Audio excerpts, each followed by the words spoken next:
I'm pretty sure I don't need to tell you that the Brandon Sanderson writing lectures are really useful. They're useful for a wannabe writer, but also for an established writer. And in the lectures themselves, he also mentions that they are meant for someone who just started out or someone who's been writing for a long time, as well as for someone who just wants to tell their own stories or someone who wants to publish and actually make a career out of it. That's why in this series I don't really want to talk that much about the theory and why it is useful, but rather take that as a given and focus more on how to actually apply it to my own writing project. So the idea is to make it a bit of a simulation of how it would go if we actually were enrolled in a class and took it and had to deliver actual output for it. To follow along with this, what you need is some sort of story idea.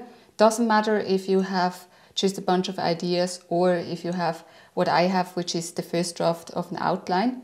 If you want to get to a first draft of an outline, I got mine by trying out OfferTube advice in this series. So maybe you want to check that out. But like I said, as he mentions in the lectures, you really don't need anything. You're starting from scratch. There are 3 topics that I want to cover, which are plot, character and setting, which is basically the course structure that he does. Then he also has the topics of short stories and publishing in there, which is what I won't be focusing on in this series, because this series is really more about applying it to a writing project. And because I'm applying it to a novel, that's why the short stories are out, and the publishing part is because it's just too far along for where I'm at. So every week I am publishing a video like this, focusing on the lectures, the theory and how to apply it. And accompanying that, I want to try something else out as well. So alongside the course that he teaches every year, what he also has is this exclusive writing group within it, made up of 15 people who applied for it beforehand. And they are basically tasked with having to write 35,000 new words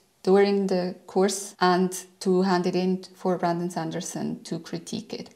So to simulate that, I want to do the same, also write 35,000 new words and basically try to take my current draft of an outline to the first draft stage. To get to those words, I broke it down into 2 types of writing. 10,000 words I want to do on a daily basis, a bit every day over the span of the series. And the 25,000 words I want to break down into 4 writing sessions. 4 sessions, for each I have to write 6,250 words. And I want to have each session have a particular exercise, something that he mentions during the lectures, to apply it during the actual writing. If you want to follow along with that as well, obviously you can. I'm publishing the lecture and then also the accompanying writing session each week, but you can also just go directly to the lectures and just apply the theory to your own story outline, whatever you've got. So the first lecture starts on plot, and he starts off the lecture by explaining how for him stories basically have 3 starting points. There's plot, there's character, and then there's setting, which is also why his whole course lectures have these 3 topics as the cornerstone. And each year he starts with a different topic depending on his mood. And then conflict is the one thing that combines all those 3 things together and basically turns it into a story. He also goes on to explain that novels aren't really made up of just one good idea, but usually several ones mixed together into something new, whereas a short story can be contained by just one good idea. Then talking about plot, for Brandon Sanderson, plot is made up of 3 things mainly, which is promise, progress and payoff. So starting with promise. The promise is about what promise you make to the reader at the beginning of the story, what they can expect and what kind of story it is. He goes into 3 different types of promises that you can make at the beginning of a novel. One of them is tone promise, then character arc promise, and finally the plot type promise. The tone promise is all about letting the reader know right away what the story is like, what it will feel like, so that they get the sense of if it's the right thing for them or not.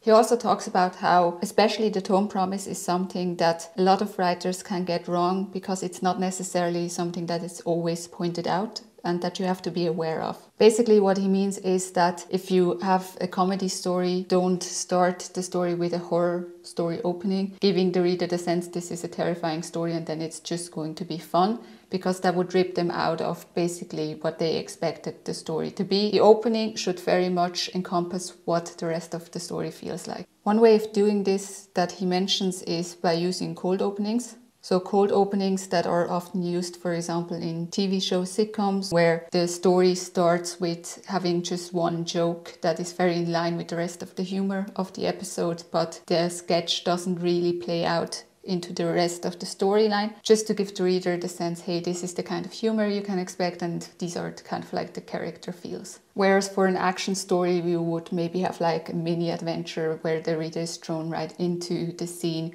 it plays out and very much in line with what the rest of the story will feel like. But it is important to mention that this is just one technique that he mentions here, and there are probably very many more that you could use when it comes to making the tone promise. Then the next type of promise is to give the reader a sense of what the character arc will be like. And here he mentions the two ways in which you could do this, by either showing the reader this is what the character wants and giving them the sense when the character achieves this goal, they will have grown into themselves, or maybe by giving the reader a sense of this is what the character needs, this is what they're lacking, and they need to develop into that kind of person in order to be okay or be who they should be. And for the character arc promise, it's really about having that piece of potential nested there in somewhere in the opening of the story, so that the reader gets a sense of where this character could go. And then the final promise that he talks about is giving the reader a sense of what the plot will be like. So giving a sense of what type of conflict to expect and what type of plot. For this, he breaks it down into two different types of plot. So he talks about having like the core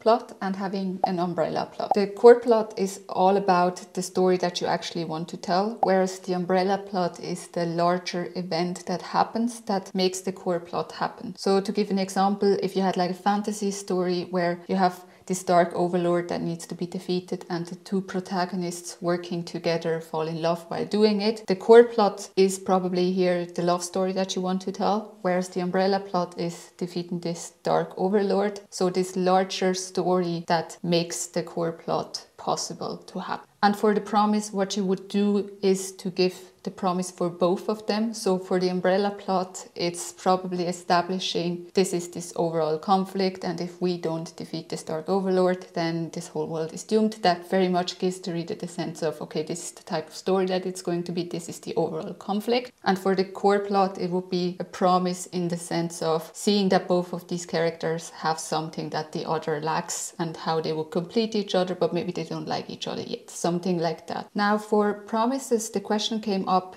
if you have to do all of that in the first chapter or how much time you have to make all these promises. And here his answer was that it's dependent on your story and also on the length of your story. If you have a very long fantasy story with a lot of subplots, then you have a lot more time in the beginning to set up all the promises. Whereas if you have like a shorter story, it's probably more condensed all in the beginning. But it's not really about making the promises as quickly as possible. It's more about making the most important promises early on. And the tone promise is one that would be in there right from the get-go. The next one that he talks about is progress. And he mentions that out of the three, progress is the most important. That basically, even if you have a story where you have weak promises or weak payoff, as long as you have a very strong progress section with strong characters, the readers are probably going to really like the story, even if they are disappointed at the end of it, or even if they don't necessarily get like this very engaged feeling right from the start. And then next week's lecture, which is the second lecture on plot,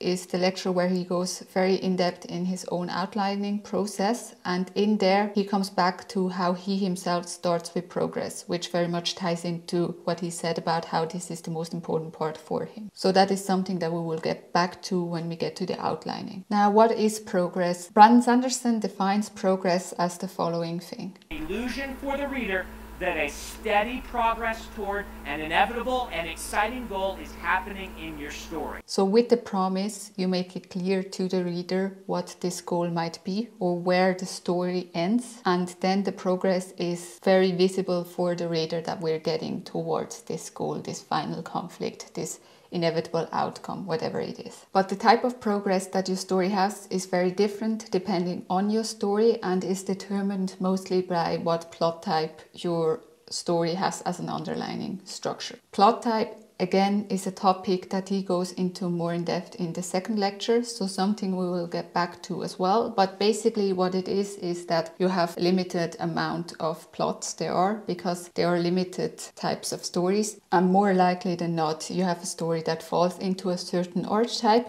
which will follow certain plot points, and these plot points are basically how the progress is determined by the story. From there was another question about setbacks, backsliding the character in their progress and how to handle that. So his answer was basically that setbacks are expected by readers. It's part of a story. You never expect the characters to straight up get to their goal. There's always something getting in their way. How to handle setbacks is basically that the goal remains the same thing, and it's just the characters have to take a different course to get there. So they have this one plan, this doesn't work out, and then they have to do another thing, and this leads them then on a different path that still gets them to this overall goal that they want to achieve. And also how setbacks for the reader usually aren't as dramatic as they are for the characters, because for the characters it's like they feel like everything is lost, whereas the readers see that the characters have learned certain skills and are further along than when they started. And this too works in making the story more engaging and not creating this sense of progress lost and this whole thing is pointless. So that's how he talks about setbacks. Now, aside from all this theory, which I found fairly helpful in terms of having a clear structure on how to create your plot, one thing that I want to highlight that he talks about is the question of plot twists and predictability and how to handle that. So here too, he talks about how you don't have to be as unpredictable as you might think you have to be, and you don't need as many plot twists as you might think you need. I like very much how he talks about how tropes and being predictable isn't really a problem as such, but rather a matter of taste and how to handle it in your story. So taste is very much the thing that no matter what kind of story you're telling, you will only have a certain amount of people who will like it, a certain kind of reader who has the same taste as you and likes the same kind of story. So that's how he handles tropes and also predictability to a certain extent. And I liked very much this explanation of if you have like an archetype story, you have a chosen one story and you play it exactly to beat. You will have readers who have never read the chosen one story and who very much enjoy this chosen one story that you're telling, especially if you told it really well. And then you will have readers who might have liked chosen one stories once, but read so many that they're very sick of this, having this exact to beat kind of story. And they might like a chosen one story that is subverted and different. They're just two different types of readers depending on their own tastes.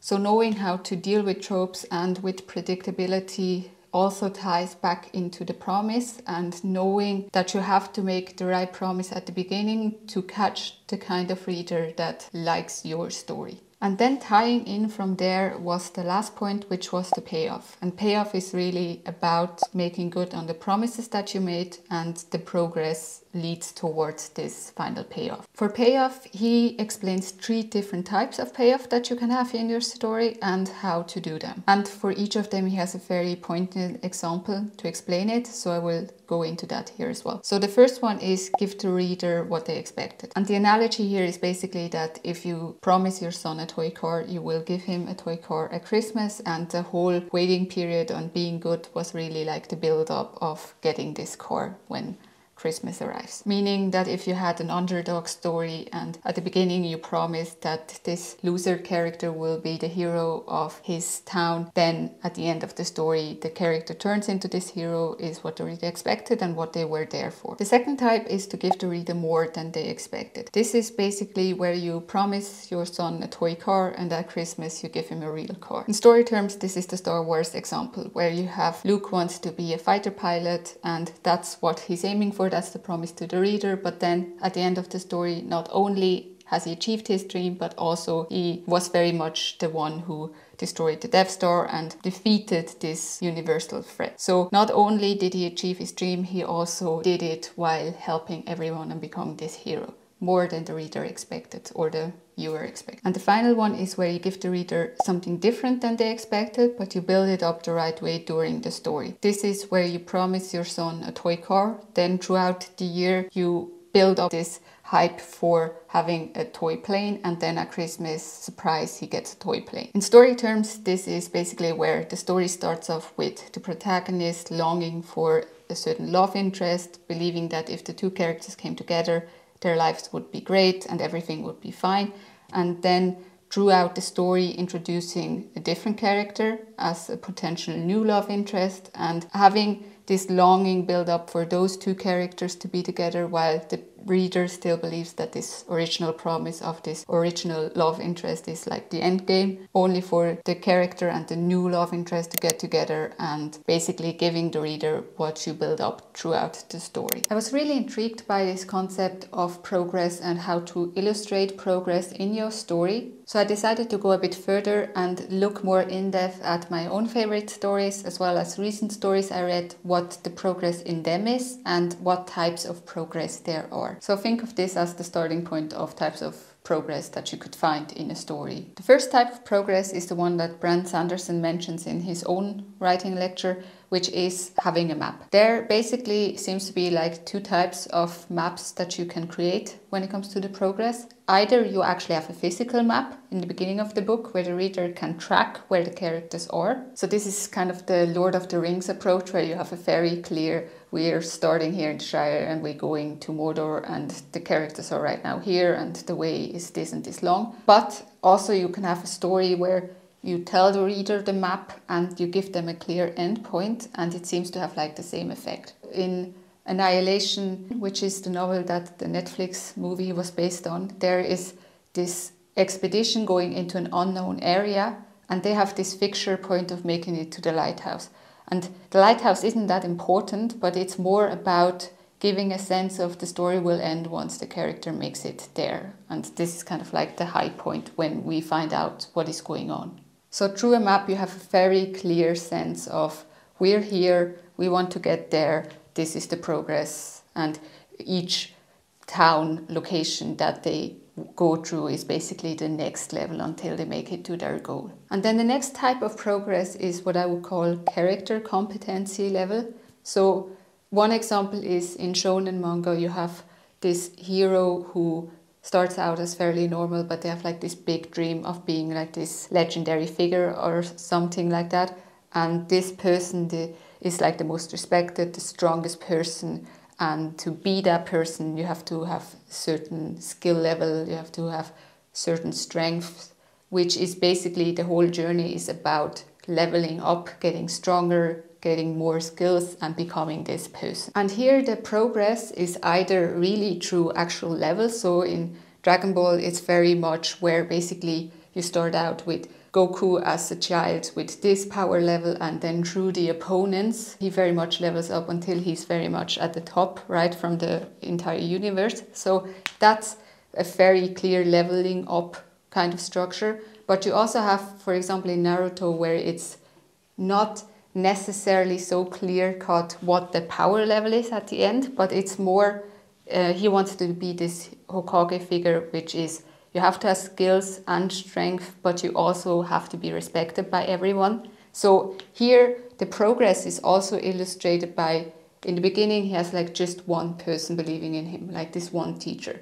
And then slowly his team believes in him, and then slowly his classmates. And it's basically a growing group of people who start to respect him and see the potential in him. And that's really the progress that you can also measure there. And then a more recent progress type that I came across, the book that I just read, which is The Three-Body Problem. Here, careful for spoilers if you haven't read it, because it's really worth reading. But basically in the first book there's this game in the story where the character, he has a problem, and because of that he comes across an online game. Each time that the character makes more progress towards figuring out what is going on, he basically clears the level, and then later on in the story he will log back in and clear the next level and so on. And it's a very clear game structure that as the reader you follow along with the protagonist basically playing the game, and you have the same sense of progress as you would in a video game. The next type of progress that I come across a lot is because I like zombie stories and disaster stories, and they basically have the type of progress where it gets increasingly worse. So you start out by having just one person affected, and then 2 people, and then it's the town, and then the entire country. So you basically see the world falling apart and this sense of destruction that is spreading throughout the world, and that is really the progress. It's kind of like you start out with just one small problem, and you know it's basically over when the entire world is engulfed in that problem. And it's in zombie stories where it's really numbers, where more and more people get infected, or in natural disaster stories, it's more about, you have like, first it's just a small eruption of something, and then at the end it's like this super volcano. So again, this increasing destruction level. And with zombie stories and also other types of survival stories, there it's really the sense of you start at 0 and you make it to that point where you're back to a normal comfort level, normal safety level of living, right? So it's in the beginning, you don't even have shelter, water, food, nothing like that. You have to fight for everything. And as the characters get stronger and better at surviving, at the end, they're back to having some sort of civilization that is safe and stable. And the final category that I have is the countdown, which I feel for myself, it's the most engaging type of progress in stories. And it comes in different forms depending on what kind of story it is, what kind of plot type it is. But for example, in one story, the girl that leaped through time, it's basically a time travel story where she ends up having like this stamp on her hand where she has a certain amount of tries to leap back in time, and you don't know what happens at 0. So you just see this countdown of the tries that she used up, but you don't know what happens when it's over, right? And the same thing is in the novel from Agatha Christie, And Then There Were None. It's really this setup of you have 10 people on an island, you know that all of them are going to die, and it's the countdown of who goes next, but also what happens at 0, what happens when there is none. So this kind of countdown where you have like this clear end point, but the question of what happens when this end point is reached, that for myself, that's, I feel, the most engaging one that I like the best. Like I said, these are just a few examples that I could find. I am writing this down and putting it into a sort of blog post on my website that I want to update going forward, adding new types of progress in it. It's more meant as a look-up place to remember the types of progress that they can be in a story, and also to get a sense of what works best for me and what I like best, to give inspiration as a starting point to look for progress in your own story. So if you have ideas for other types of progress to add to, definitely let me know so that I can add it to the list. That was the easy part. Now comes the hard part, which is to actually apply the theory on a writing project and put it into practice. For this, I took the theory and created 4 exercises based on what he talks about, which I want to now go through and apply to my own writing project. Like I mentioned earlier, I am using a first draft of an outline for the story that I'm working on right now, and will apply the lessons that he taught basically into that outline. The first exercise isn't yet on plot, but rather it's the starting point that he mentions about having a mix of different ideas that make up a novel. I wanted to not just take different ideas and try to mix them together, but rather use all 3 starting points. So 1 idea for plot, 1 idea for character, and 1 idea for setting, and mixing those together to see what it turns out as. From the example that he gave in the lecture, it's very much that he had ideas over the years and would start to combine them as he came up with them. Look for types of ideas that you once had that were interesting to you. That's what I'm going to do here. I'm taking 1 idea that I'm working on right now and combining it with 2 ideas that I had years ago but never went anywhere.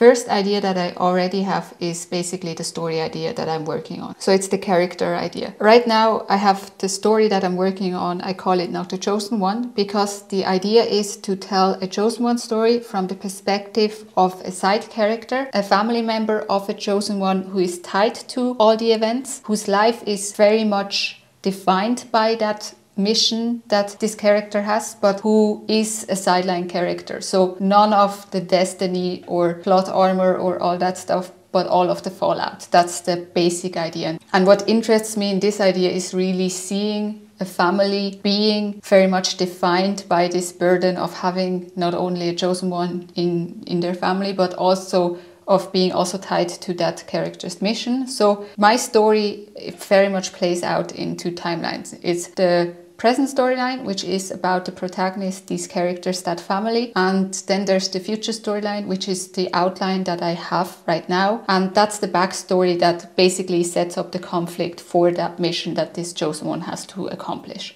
And with the plot idea, it's a smaller story idea. So there it's really just this concept of what would happen if you, as your, 28-year-old, 30 years old self, woke up one day as your 14-year-old self, back in your body, kind of like back in the past, and with nothing other than your foreknowledge of the future. But the only place that I ever got further when it came to this initial idea was the conflict would maybe come from having other characters who also shifted back, also have foreknowledge, and what each character does with their knowledge and how this maybe creates conflict. The original premise, the first moments of the story had like a lot of energy that I would be very interested in reading, but then not knowing where it would go and not really feeling interested in the type of conflict that I envision. So I want to take this as the plot element of having a story where, like I said, there's the present storyline, there's the future storyline, and having this as the time travel element of people shifting back in their own bodies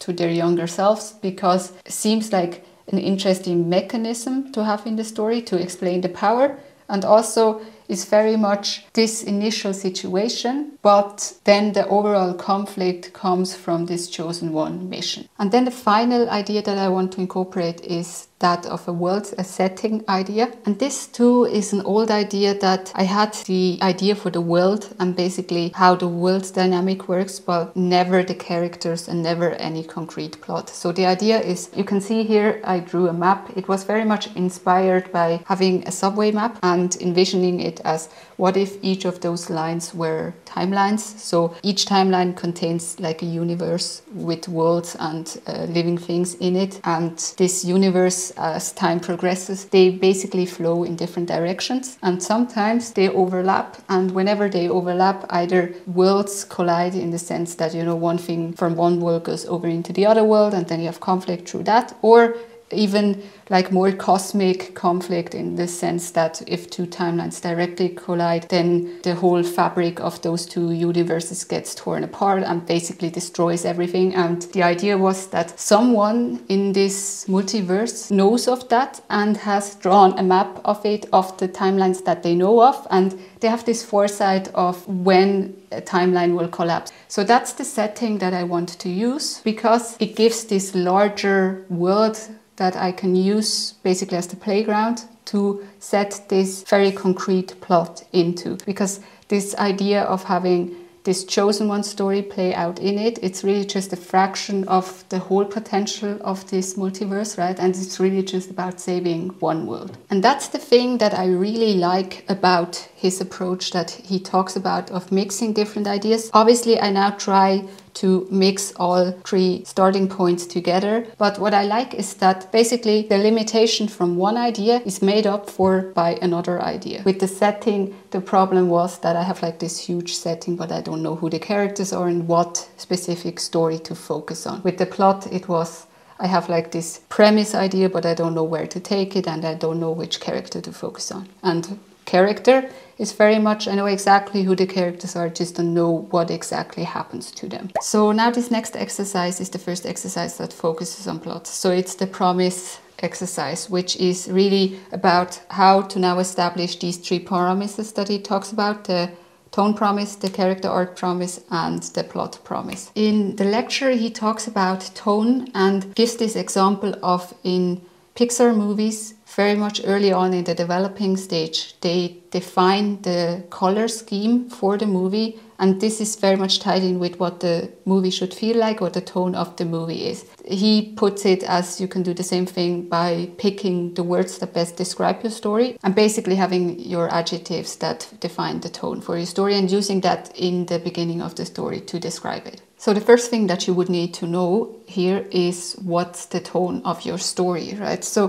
for me, the tone of my story, I think if I had to put it into a color scheme too, then I would pick as a blue color and a blue spectrum of a world, in the sense that it's not necessary, it's not meant to be gloomy and depressing as such, but it's definitely not a super optimistic type of story. It's more like a quiet sadness, if that makes sense, and also a calm anxiety. So those are the two words that for myself I would use to best describe the story. I'm struggling very much in how to put this into the best descriptive words, especially because it shouldn't just describe the story from what he talks about, but also be words that you can use to then incorporate in the writing, especially in the opening. The best descriptive part for the overall story tone, which is calm surface and an underlying brooding anxiety. So this is a sense that it's this masked sense of anxiety. So something isn't right, something feels off. This calm sense of feeling like everything is going to fall apart and that you're not really safe, but it's not shown openly. Openly, the characters are very rational and still very calm and very much trying to figure out what is going on. That's the best I can get to right now, I think, when it comes to just picking words, trying to describe the story and the tone. When trying to apply this, I feel it's a very abstract thing to do in this manner, right? Because it's trying to describe the story like this is based on how I see the story playing out as in terms of what I know already and how it plays out in my head, right? But how to translate that into the actual writing and really make it feel like that, that's the thing that I am very intimidated by, I think. But that was the first part of the exercise, is just to get a sense of what words kind of embody your story tone. And then the second exercise here would be how to now translate this into a story opening. So what type of story opening would convey the right tone for your story? That also ties into what he talked about having this opening and giving very clear sense of what the story will feel like, right? My story opening is based on what I already have from the outline. I very much wanted to start with a sense of mystery and giving the reader a kind of puzzle to solve so that they are in the character's position and want to find out what is going on, right? So the opening mystery that I have so far is that in this world there are people going missing, and there have been a few people going missing. And we have this opening character, the protagonist in the opening is a detective, an investigator who is tasked with finding out what is going on. And just now this character arrives at a scene where there was a garden party or a larger party where all of a sudden like 50 people all disappeared at once. So there's this person that went into the house, and when they came back out, everyone was gone. And this is very much the opening mystery, where before it was just missing people and now it's definitely gotten strange. How did so many people all disappear in such a short amount of time without leaving a trace? Originally, when I first came up with this opening, it was a bit about how do I convey to the reader from the beginning that this isn't like a murder mystery or like a regular crime story, but rather that there could be supernatural elements in it, so that it's sci-fi or fantasy, something like that, and the disappearance should be considered something strange and something supernatural, so that that element doesn't come out of nowhere, right? So what do you think of this then? The best thing that I come up with when it comes to trying to convey the tone would be that doing it through setting description and also through the actions of this opening protagonist. So describing the setting, I think I want to create this sense of all these people disappeared in a very short amount of time by having all the stuff that they left behind shown. So the phones are still there, they left their cars there, the jackets and stuff, everything's still there as if those people had just walked out. It's very much kind of inspired by, you know, in Quiet Place 2, there's this scene where the protagonist, she walks through an empty train station, and you see on the train station there's a lot of high-heeled shoes and bags and stuff lying around, and it's just this setting, right? But you can very much envision when the aliens first attacked how all these women standing there with their high-heeled shoes had to take them off in a hurry so that they can run away better, right? And it very much paints exactly what happened there at that place just by showing us those shoes. So this kind of thing, I really like it to have this tone and also story promise a bit through showing the objects that are still there. I'm not sure if showing just phones still there and cars still there and stuff is enough. It's not as poignant as it is in Quiet Place with the shoes, but something like that kind of as the descriptive part of the story to show this sense of something weird is going on. And what I like here is kind of like that it's definitely strange and a bit unnerving, but it's not unnerving enough so that you would panic from it. It's just like, why is everything still here? That doesn't seem right? But you're still calm about it. So I guess in that sense, I like that. And then the other thing is, like I said, more given through the character, I think, which ties into the character arc and giving that hint of what the character arc should be. So I already decided when creating this outline that I want the first protagonist to be more of a very conscientious but also somewhat anxious person, so that you have someone who in this opening, their biggest problem is basically that they have this job of finding out where those people are and bring those people back safely and stuff like that. And their biggest flaw is that they're very scared of doing their job wrong and sucking at their job. So it's this pressure of you have to do your job well when you also are put into this extraordinary situation of having to handle more than probably normally even a calm, very experienced investigator could easily manage, right? So this emergency situation for the wrong person who is anxious just by normal police stuff. I kind of liked that as giving a clear sense of what the character's problem is, and in here, it very much ties into the promise part of the character arc, I think, which would be to give the clear sense that this character should be more calm and should learn to live with this kind of pressure that the job brings and how to still function properly, still have a life, still not let it consume them so completely so that they actually have a chance of having a career in this field. And that's something that, I don't know, maybe it would be shown through having like this idolized person, this more experienced investigator that they're trying to be themselves, but they are failing. It's supposed to be a negative character arc, I think. I like the idea of, because this person failed to be the right person for the right time for this job, everything gets worse, and this kicks off the rest of the world starting to, you know, being engulfed with this conflict that is about to happen. So that's why it's negative character arc. The character fails to be what they should be, and that also lets me have this character at the beginning of the story who embodies this calm anxiousness that I talked about. So I think I want to show that through having a character who, when talking with the relatives or with the person who called them, is very calm, very professional, like the ideal person that you would want to have there. But then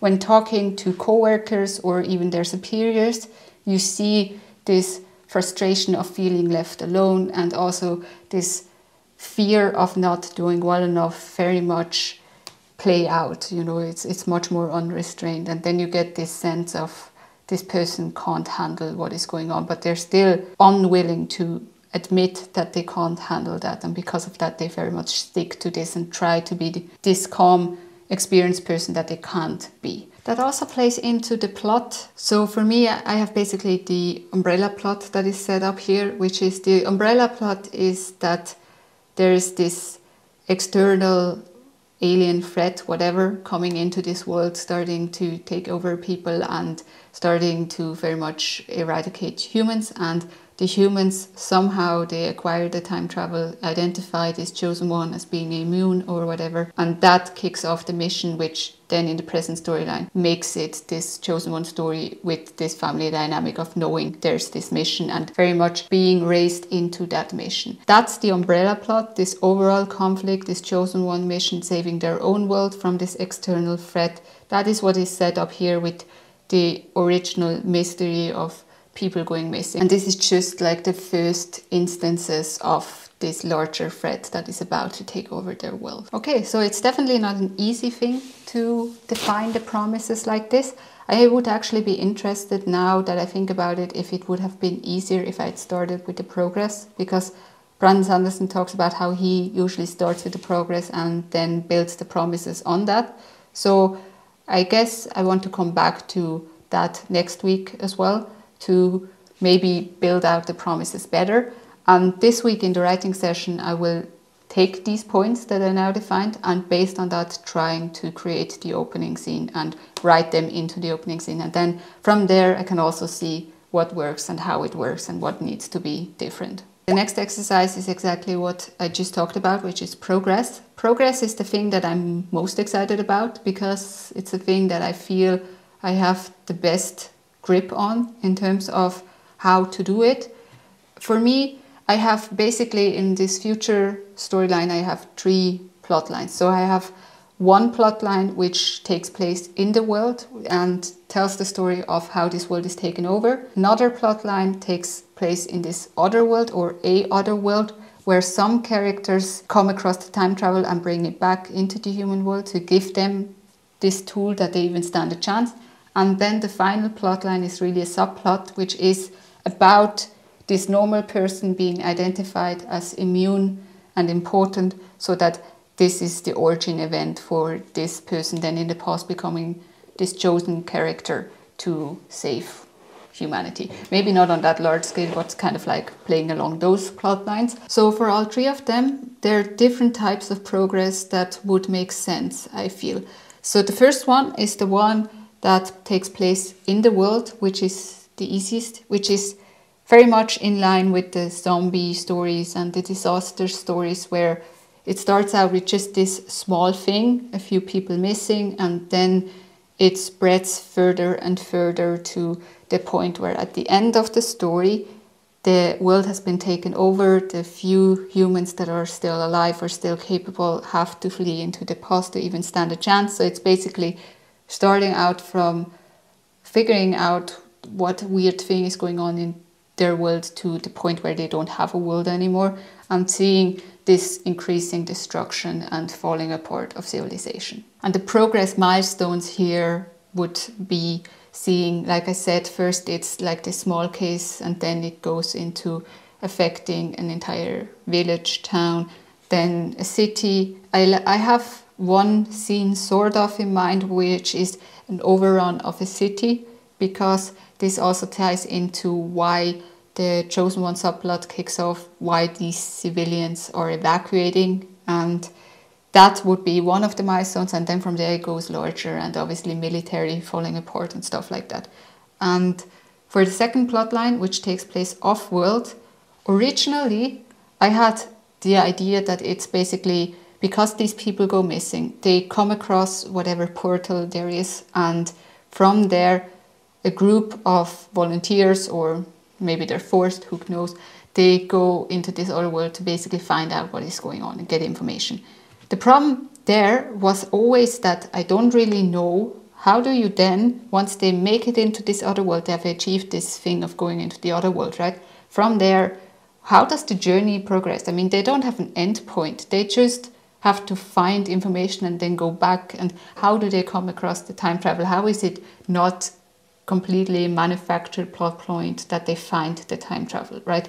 With that in mind and thinking about progress, I was wondering if maybe it makes more sense to, what if these characters didn't go into this other world on purpose, but they somehow ended up in there. They want to make it back home, and the journey that takes them back home is also where they come across other civilizations and find the time travel. I think that's the easier approach because this gives me a clear end goal and I know what the progress could look like.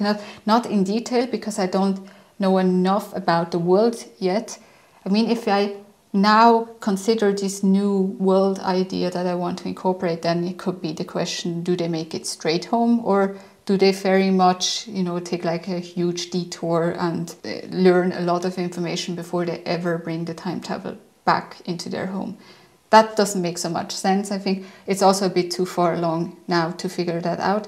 But I like the idea of them having to make it home. It makes it easier for me to figure out how that storyline could actually work out. And then the final progress is really the character progress for the chosen one. So here, this character in the present storyline is very much this child that is being trained up to be this person that he needs to be in order to do something that only he can do.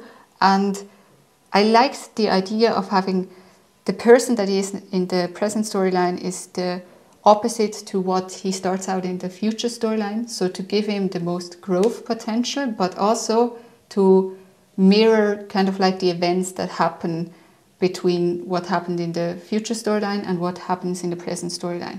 So the idea here was to have the worst kind of person to be the chosen one. So you have like a civilian who isn't trained, who doesn't know what to do with their immunity. So that's already hard. But then it's also supposed to be a character who is aimless and completely unmotivated, blames his parents for everything, maybe still lives at home with his parents. That's the reason why when evacuating he would be with his parents, and having like this very much character who regrets his own life but never really took charge of it. So that then the second time round this person has a very clear mission and very clear goal in life, which he didn't have before, and is specifically trained up to do the things that he's good at, right? Whereas before he never really discovered what he was good at. So this kind of mirroring approach, and that gives the character also this growth potential for now this storyline. So I guess as an endpoint for this storyline, I would have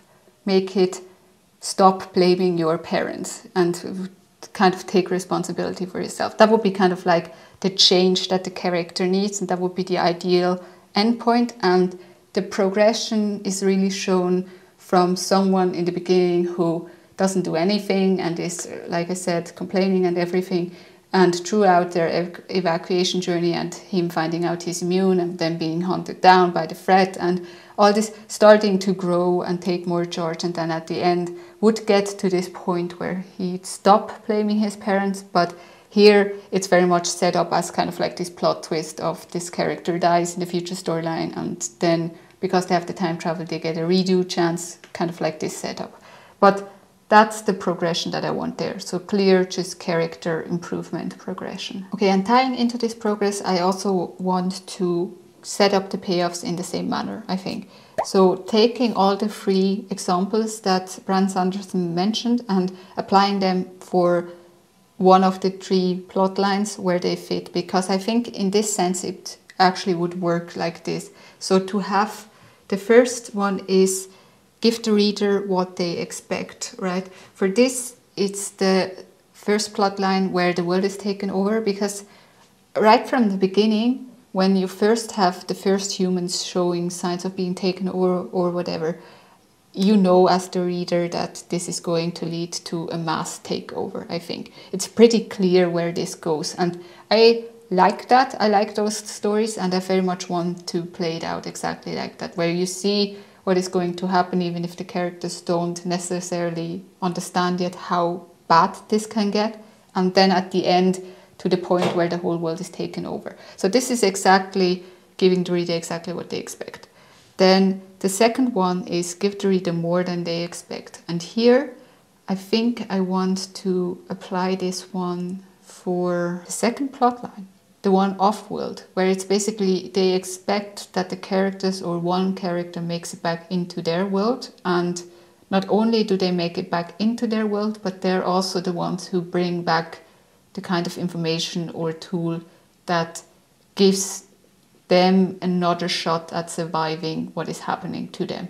So this a bit more than expected. They didn't just survive, they actually were useful as well. And then the final one, by giving the reader something different than expected. That's the subplot. I'm not entirely sure if it works like this, but what do you think of that? So the character, basically the promise to the reader is at the end of this story, the character will have grown enough to take charge of himself, stop blaming his parents, and have maybe a new mission in life or a new sense of purpose to do something. And throughout the plot line, I want to make it clear that this character regrets how his life turned out and very much would like to start over or whatever. Or you get the sense as the reader that if only this character could start over again, things could turn out so much better, you know, if you just avoided certain things. And then at the end of the story, you think, because he's the one who gets the immunity, he's the one who's going to save the world and, you know, be really useful, and that's kind of like his growth. But actually the character, before he can do anything, he dies. And it's just knowing that there is someone who's immune. This knowledge is transferred back into the past, and the promise here is basically this character will do something useful throughout the story, setting this sense of regret and that the character could have been so much more. And then at the end of the story, giving the character this do-over chance by all of these people going back into the past, finding this character, and this time round giving him basically the training and the opportunity to grow into himself according to his own strengths. Again, this one, I'm not completely sure if it would play out like that, because is that really something that you can create, this sense of, I wish this character could die so that they could try again as their younger self? Seems a bit of a weird longing to create in the reader, but I'm definitely going to try it just to see how it plays out and how it reads, I think.